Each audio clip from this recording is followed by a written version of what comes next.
Rahayu memaksa Aisyah untuk menikah dengan Arif.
Ibu, ini tikelnya.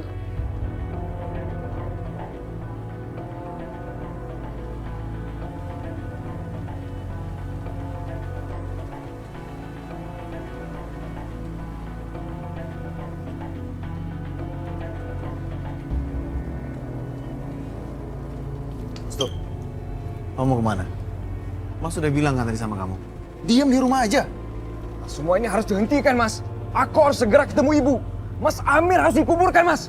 Jangan harap lah, Restu. Ibu kan udah bersumpah. Mas Amir nggak akan dikuburkan sampai Bisma memenuhi janjinya.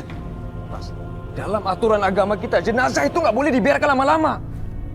Mas Amir itu harus segera dikuburkan. Kenapa Mas biarkan ibu melanggar aturan agama sih? Melanggar sumpah apa? Melanggar aturan apa? Hah? Yang ada di sini yang melanggar tuh Bisma. Bisma udah sumpah di bawah Al-Quran, Restu. Mas dengar ya. Kalau Mas memang menghormati Mas Amir, tolong segera kuburin jenazahnya. Oke, Restu. Jangan hinakan Mas Amir dengan cara seperti ini, Mas. Mas Amir itu harus segera dikuburkan. Jadi tolong, Mas. Iya, Mas tuh benar. Tolong izinkan Amir untuk istirahat dengan tenang. Lebih baik kita kuburkan secepatnya. Aku mohon. Jangan siksa Mas Amir seperti ini.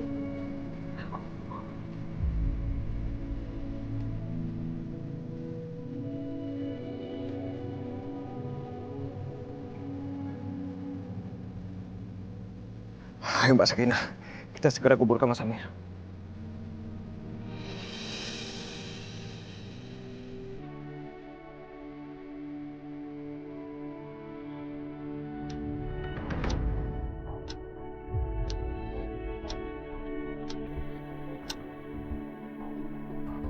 Perempuan itu sudah gila. Sampai kapan dia di situ? Apa dia biarkan mayat anaknya sampai busuk tidak dikubur demi kepentingannya? Bisma, aku mau lihat sampai kapan kamu mampu bertahan. Aku akan tetap di sini sampai kau keluar dan memenuhi janjimu.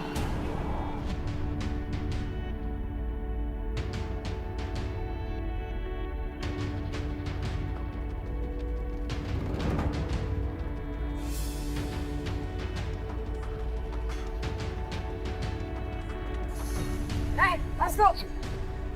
Apa yang kamu lakukan, Restu? Anak durhaka kamu. Bu, kasihan Mas Amir, Bu. Tolong deh, biarkan dia beristirahat dengan tenang. Iya, Bu. Lebih baik kita harus menguburkan secepatnya Mas Amir. Apa hakmu? Aku ini istrinya, Bu. Mas Amir itu suamiku. Jadi aku punya hak untuk ini, Bu. Kamu memang istrinya Amir, tapi Amir tidak pernah menganggapmu. Kamu hanya dipandang sebelah mata. Perempuan tidak berguna. Iya, memang Mas Amir tidak pernah mencintai aku, Bu. Tidak pernah menghargai aku. Tapi apa? Aku mencintai Mas Amir, Bu. Aku mohon.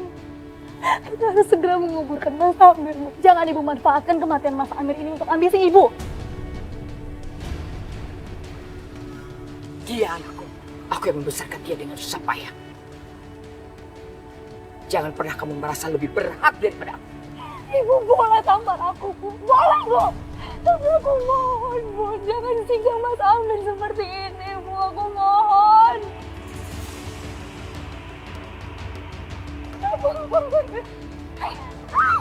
Jangan sentuh jenazah anakku. Tanganmu sudah kotor. Kamu sebenarnya tidak pernah mencintai Amir. Kamu cuma mencintai Bisma. Sampai akhir hayatnya. Kamu tidak pernah mencintai Amir. Dasar perempuan pengkhianat.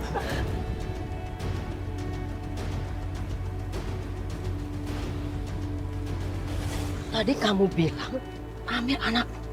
Hah? Tega kamu melakukan dia seperti ini? Ibu macam apa kamu? Amir meninggal gara-gara kamu. Ambisi kamu yang berlebihan. Kamu ingin menguasai semua. Jangan ikut campur. Memangnya siapa kamu? Hah? Pergi kamu.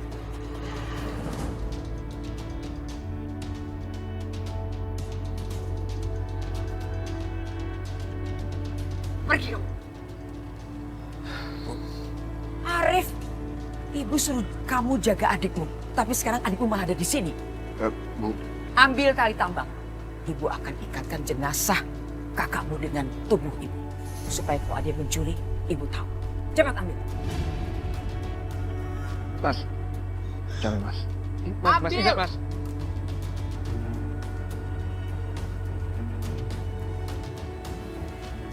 Bawa sini. Sekarang, antar adikku pulang. Bawa pulang.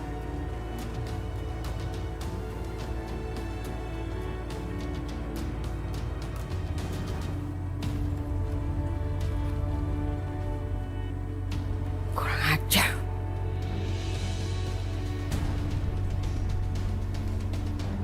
Hei, Ningrum! Bilang sama anakku Bisma, suruh dia menghormati janjinya. Barang siapa yang tidak menghormati janjinya, dia akan membusuk di neraka.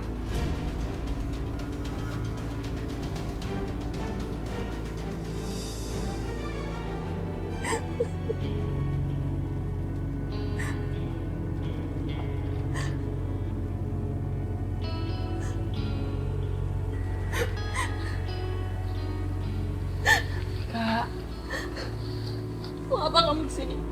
Mau mengejek dan menertawakan aku? Lihat Aisyah, mereka itu hanya mikirin kamu. Gak ada yang peduli sama aku. Puas kamu. Kamu udah mengacaukan semuanya. Mereka akan tetap di sana dan Mas Bisma akan tetap di sini menolak permintaan Bu Rahayu. Kamu benar nggak peduli sama aku. Aku peduli Kak sama kakak. Aku peduli. Ngomong kosong. Kamu itu hanya peduli sama Dinda. Mas Bisma juga hanya peduli sama dia. Kalian itu lupa kalau kalian punya saudara yang berhak kalian bela. 1 atau 2 bulan lagi perut aku akan semakin membesar. Dan udah gak bisa ditutupi. Kalau sampai aku gak jadi nikah dan keluarga ini harus menanggungnya. Semua ini karena kamu, Aisyah, karena kamu. Kamu benar-benar terkutuk. Kenapa ibu harus melahirkan anak seperti kamu?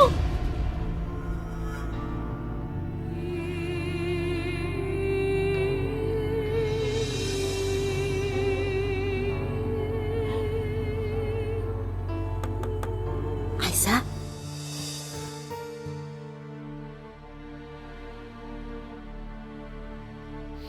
Bu Ranti, Nak, ada yang ingin Ibu bicarakan sama kamu. ada apa? Ibu tunggu di pintu belakang ya.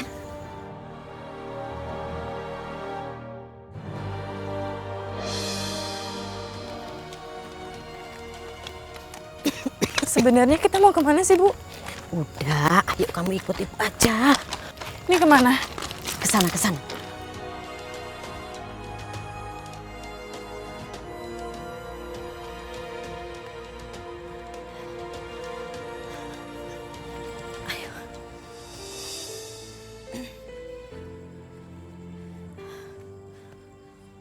Restu. Nak, Ibu tinggal sana dulu ya, kamu temuin dia.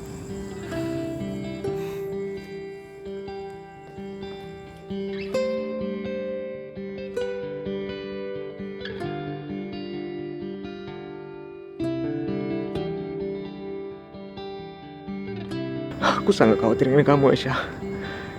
Tapi alhamdulillah, kamu selamat sampai ke sini.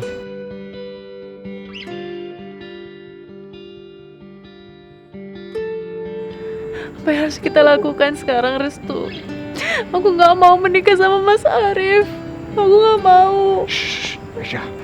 Aku sudah pikirkan cara untuk mengatasi semua ini. Makanya aku minta Bu Ranti untuk antar kamu ke sini, Aisyah. Tapi Restu, aku nggak bisa melihat peluang sedikit pun untuk lolos dari masalah ini. Pasti ada. Peluang sekecil apapun, pasti ada. Dan kita harus coba. Caranya gimana? Kita tinggalin desa ini.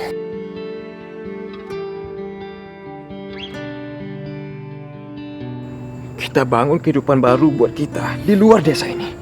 Jadi maksud kamu melarikan diri? Enggak, itu nggak mungkin terjadi, Restu. Gimana nasib keluargaku, ha? Aku punya tanggung jawab besar di pundakku, Restu. Aku nggak mungkin lari. Kak Vita sudah mau menikah dan kenapa sih kamu nggak berpikir ke arah sana, Restu? Aisyah, tapi cuman itu satu-satunya solusinya. Enggak. Itu bukan solusi. Justru itu akan membuat masalah baru. Kamu nggak lihat apa yang menimpa Mas Hilman? Hah? Kenapa sih kamu bisa berpikir sampai situ? Ini bukan Restu yang aku kenal, tau nggak? Restu nggak pernah berpikir se-egois ini. Aisyah, tunggu Aisyah. Aisyah, tunggu Aisyah. Enggak pasti Aisyah, aku tunggu nggak mau sebentar. melakukan hal konyol ini. Aku Aisyah, nggak mau. Aisyah, dengerin aku dulu.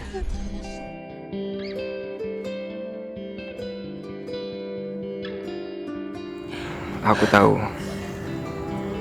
kamu pasti menolaknya. Karena kalau sampai kamu setuju, aku benar-benar kecewa sama kamu, Aisyah.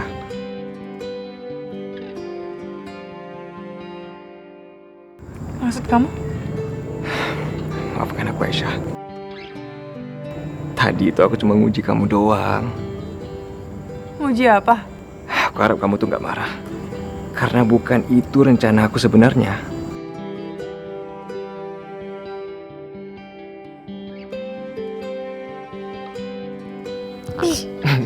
Pasti kamu keterlaluan kayak gini, bisa-bisanya bercanda di saat genting seperti ini. Jangan sakit dong.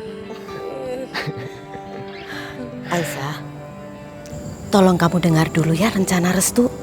Seperti Ibu pernah bilang sama kamu, kalau Restu ini harapan kita, Nak. Oke, apa rencananya? Oke. Kita atur pernikahan Mbak Vita besok. Dan setelah Mbak Vita sudah menikah, kita sudah setengah jalan menuju kemenangan. Dan tidak akan ada lagi tekanan di dalam keluarga kamu, Aisyah. Ibu aku juga udah gak punya pilihan lain kecuali menguburkan jenazahnya Mas Amir. Restu, apa kamu gak lihat? Ibu kamu sampai tiduran di depan rumah sambil ngikat badannya di jenazahnya Mas Amir. Bahkan dia selalu ngeliat siapapun yang keluar dari rumahku.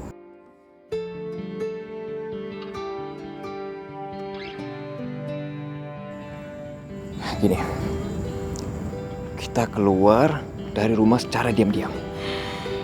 Bawa Mbak Vita dan keluarga kamu keluar dari desa ini. Kita atur pernikahannya Mbak Vita di luar desa ini. Itu gak mungkin, Restu. Shh, aku udah atur semuanya kok. Aku bahkan sudah menghubungi keluarga mempelai pria. Dan mereka setuju. Nggak mungkin. Itu sangat mustahil, Restu. Dan risikonya terlalu besar. Resikonya sebesar apapun, kita harus mencobanya, Aisyah. Jangan pernah menyerah. Ya.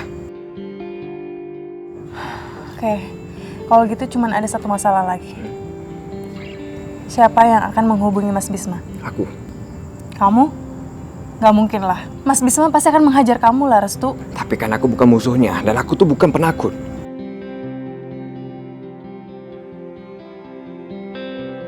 Lagian Aisyah, kalau memang aku tuh seorang penakut, aku tuh gak mungkin jatuh cinta sama kamu.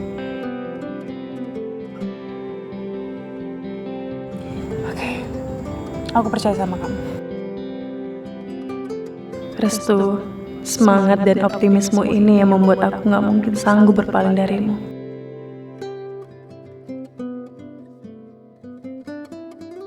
Sudah, sekarang gini aja. Biar ibu saja yang ketemu sama Bisma. Nanti Bisma ibu ajak ke sini. Gimana? Iya, tapi Bu, aku minta Ibu hati-hati ya. Jangan sampai ketahuan Ibu Rahayu. Iya, sayang. Ibu akan hati-hati. Ibu tinggal dulu ya. Hati-hati, Bu ya. Iya.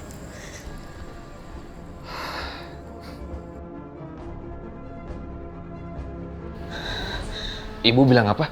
Ada yang mau ketemu saya. Iya, Bisma.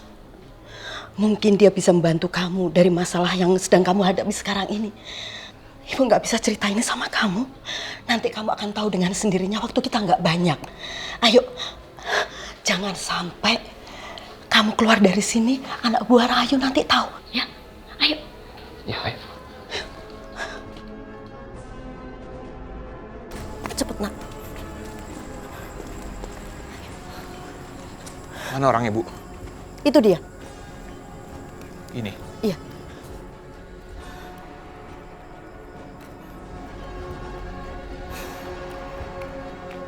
Oh, kamu ya? Kakak kamu mengobrak-abrik rumahku. Ibu kamu menjaga halaman rumahku agar kami semua tidak bisa keluar. Sekarang kamu bilang kamu mau membantu kami keluar dari masalah. Hah? Kamu pikir aku percaya? Cih!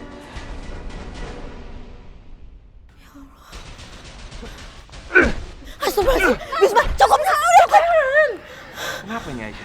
Kamu sekongkol sama dia? Mas, Restu ini susah payah untuk nyatuin kita di sini supaya nolongin kita. Menolong kita? Aisyah, dia hanya menghina aku. Menghina kebodohan aku. Mas, boleh nggak sih sekali ini aja kamu dengerin Restu? Sekali ini aja. Bisma, tolong denger ibu, nak. Tolong tahan emosi kamu ya, nak ya. Dengarkan dulu apa rencana Restu. Kalau kamu nggak setuju nggak masalah, tapi tolong hargain dia, ya. Anak ini punya rencana. Rencana apa? Aku yakin di balik rencana ini ada tipuan yang merugikan kita semua. Dia sama seperti ibunya, licik. Astagfirullahaladzim. Bisma, tolong jaga emosi kamu ya, nak ya. Ibu tahu masalah ini sangat rumit buat kita semua. Tapi kalau kamu marah-marah terus, nggak akan selesai jalan keluarnya, nak. Ya. Oke, aku kasih kamu kesempatan. 15 detik, nggak lebih. Besok pagi, sebelum matahari pagi benar-benar muncul, kita harus menyeludupkan semua orang keluar desa. Sebuah truk pengangkut jerami sudah aku siapkan. Truk akan diparkir di jalanan sepi, tidak jauh dari rumah Mas Bisma. Bawa semua orang keluar rumah lewat pintu belakang. Jangan sampai ada yang melihat. Jerami itu akan menyembunyikan kalian untuk menyelundup keluar ke desa sebelah. Bu Ranti berjaga di dalam rumah. Buat aktivitas ringan supaya ibu mengira kalian masih berada di dalam rumah.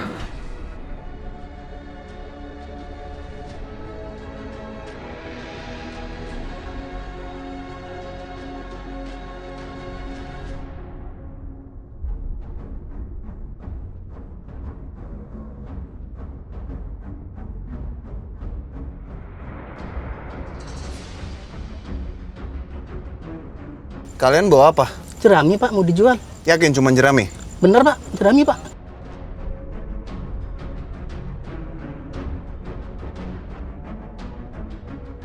Kalau saya temukan selain jerami di belakang truk kalian, kalian berdua mau tanggung jawab? Iya, Pak. Oke. Andre? Ya, Bos. Ini pedangnya, Bos.